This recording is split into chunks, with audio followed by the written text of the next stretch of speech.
All of you. हम अपना part 11 सन 1857 का विद्रोह ये शुरू करेंगे।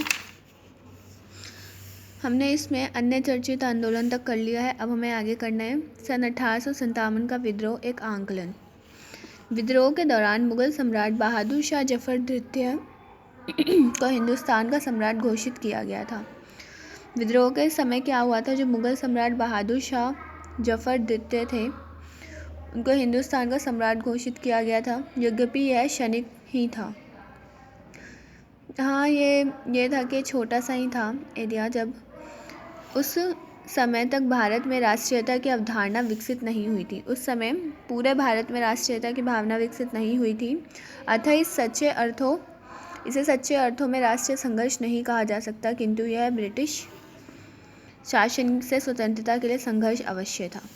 हम इसे ये नहीं कह सकते सही अर्थों में कि ये क्या था, एक राष्ट्रीय संघर्ष था, पर हाँ हम इसे ये ज़रूर कहेंगे कि ये क्या था, ब्रिटिश शासन में से स्वतंत्रता के लिए संघर्ष, पहला संघर्ष ये ज़रूर था।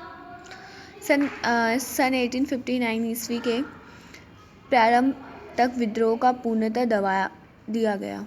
1859 तक क्या किया गया? इस विद्रोह को पूरी तरह से दबा दिया गया। विद्रोह के दमन के पश्चात British governor general Lord Canning ने सभी विद्रोहियों को क्षमा दान दे दिया। केवल उन विद्रोहियों को दंडित किया गया जिन्होंने ब्रिटिश लोगों की हत्या की थी। ब्रिटिश लोगों ने इसको कैनिंग की दयाशीलता उपनाम दिया, क्योंकि यह प्रतिरोध लेने में असफल रहा था। तो देखिए 1859 में जो विद्रोह को बिल्कुल दबा दिया गया था, और जितने भी विद्रोह में लोग थे उन सबको माफ़ कर दिया गया था। सिर्फ उनको दंडित किया गया था जिन्होंने अंग्रेज़ों के लोगों को मारा था। ठीक है, और इसको कैनिंग की दयाशीलता का नाम दिया गया, क्योंकि ये प्रतिरोध यानी बदला नहीं ले पाया। विद्रोह की असफलता के कारण सन 1857 ईस्वी का विद्रोह नितांत असफल रहा, जिसके लिए निम्नलिखित कारक उत्तरदायी थे। जो सन 1857 में विद्रोह हुआ था उसके क्या क्या कारण थे? देखिए, पहला, विद्रोह स्थानीय रूप से सीमित था। विद्रोह क्या था? स्थानीय रूप से सीमित था। यह संपूर्ण देश में व्याप्त नहीं हो सका, जिससे इसे अखिल भारतीय संघर्ष कहा जाता है। ये पूरे भारत में ये जो विद्रोह था नहीं फैल सका, इसलिए इसे अखिल भारतीय संघर्ष कहा जाता है। सिंध तथा पंजाब खामोश रहे। जो सिंध और का पंजाब थे वो खामोश रहे। राजपूताना ब्रिटिश शासकों का वफादार रहा, और जो राजपूत थे वो ब्रिटिश शासक के वफादार थे। दोस्त मोहम्मद, अफ़गानिस्तान का शासक, ब्रिटिश लोगों का मित्र बना रहा। जो दोस्त मोहम्मद था अफ़गानिस्तान का शासक, वो किसका मित्र बना रहा? ब्रिटिश का। बंगाल में कोई हलचल नहीं हुई।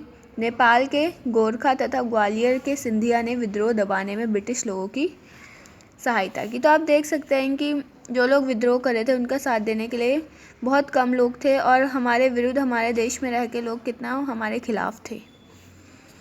हर तरफ से लोग अंग्रेज़ों की मदद कर रहे थे।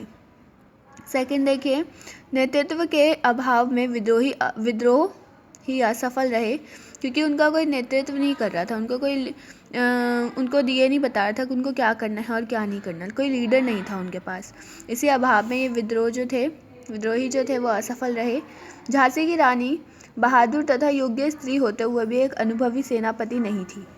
जो झांसी की रानी थी वो बहादुर और योग्य स्त्री थी, पर वो अनुभवी सेनापति नहीं थी। उसका सेनापति बख्त खां अदम्य साहसी थी, किंतु संपूर्ण अभियान का प्रभारी नहीं था। तो ये जो सेनापति था उनका बख्त खां, वो क्या था? अच्छा था, साहसी था, बट वो पूरे अभियान का प्रभारी नहीं रहा। विद्रोह की बहादुर तथा स्वार्थ रहित थे, किंतु अनुशासित नहीं थे। मतलब ये लोग विद्रोह जो हुआ था उसमें इन्होंने बहादुरी से और स्वार्थ रहित, अपने स्वार्थ को ना देखते हुए काम किया, पर ये अनुशासित नहीं थे। कभी कभी वे अनुशासित सेना की अपेक्षा विद्रोही भीड़ जैसा व्यवहार करते थे।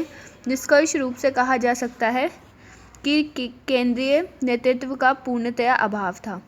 इनके बीच जो ये विद्रोह हुआ था इसमें कोई केंद्र का नेतृत्व नहीं था, कोई लीडर नहीं था इनका जो इनका नेतृत्व करे।